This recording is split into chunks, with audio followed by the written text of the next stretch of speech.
Hello, everybody. My name's Christian Ross. I've been working the indie scene for quite a while under the name of Chris Konich. Did a lot of shows for CZW, UCW, ACPW, and so forth and so on, and little smaller wrestling indies organizations. However, for the past 4 years, I've actually been going to school actually to be a writer, and I've loved the sports entertainment business so much that I've actually recently tried getting connected with the WWE, and I'll get more into that when the broadcast goes on. But however, I've been seeing podcasts, and everybody said I had a great voice to be a TV host or some sort of podcast guest or whatnot. So I decided to start my own show starting today. And I got some very interesting topics to talk about today. And a lot of big names. I'm just going to shoot out a few names before the show goes on. One of the biggest names I'm talking about today is Vince Russo. Now, I've recently talked to Eric Bischoff, and probably had to be day or two after filming with JBL because there were some things said in that, and I'll get into that later when the show goes on. But very quickly, guys, I work in depth with NoDQ.com. I've also started watching the podcasts with Wrestling Inc. with Raj, Sean, and Vince, and a lot of interesting things I want to get into there as well. And I'll get into that later in the broadcast. But first, let me start the podcast off today.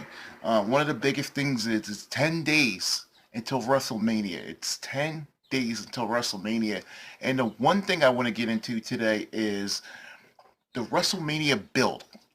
Okay, this has seemed like been one of the least smaller WrestleMania builds. You could say the least.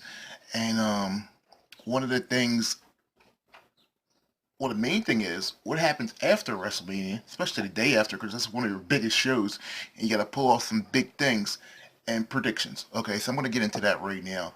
And it seems like what people care about the most is the Hell in a Cell match, without a doubt. My prediction is The Undertaker goes over simply on the fact that Vince tried to, and this was simply filler, guys, amp the ante up by saying if you don't lose, you won't be in WrestleMania no more. However, if Shane wins, Shane could be like, hey, Undertaker, you're on WrestleMania. So that made no sense at all. Because Shane had control over Raw. That controls your whole show, you're saying, Vince. He can clearly put the Undertaker back on WrestleMania. So that wouldn't make any sense at all. That's one. Two, the Undertaker's going to go over. He should have never lost to Brock in the first place, but it's WrestleMania. Undertaker's not going to lose. Shane's only here because of all the injuries. Let's get that out the way. And it sucks because I was starting to buy in what's going to happen here and what's going to happen here. And then, as a smart mark that I am, simply realized that this is just strictly filler and they did a hell of a job on booking it. But still, I want to see what's going to happen. Hopefully, there's a couple cool splashes. Yeah, I'm on a wrestling podcast that I'm going to do. I'm always going to do how would I book it, and I'm always going to do a crazy prediction as well. Okay, so how would I book this match? All right, if I was the booker in this match, Shane McMahon would go over. One, this match would go on last. Okay, two, Shane moves roll back to 2 hours. Cool, which is everybody wants to see.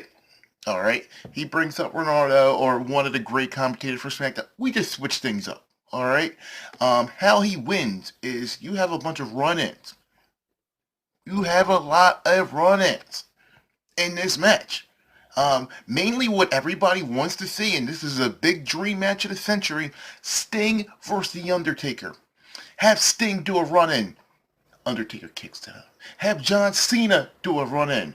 He kicks out. Bring back the Mean Street Posse for a run-in. Have The Undertaker destroy them.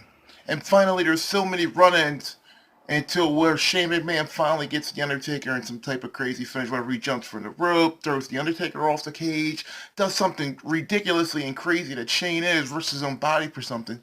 That's how you put Shane over in a match like that. Undertaker's still a phenom. Won't really look at this as a loss, because this is a heck of a hell of a match. That's one. The second biggest match is the Roman Reigns Triple H, which I guess they did a great job of building this match up. Let me tell you there. But what I would do with this match here is insert The Rock in this match, okay? And how you insert The Rock in this match is you turn Roman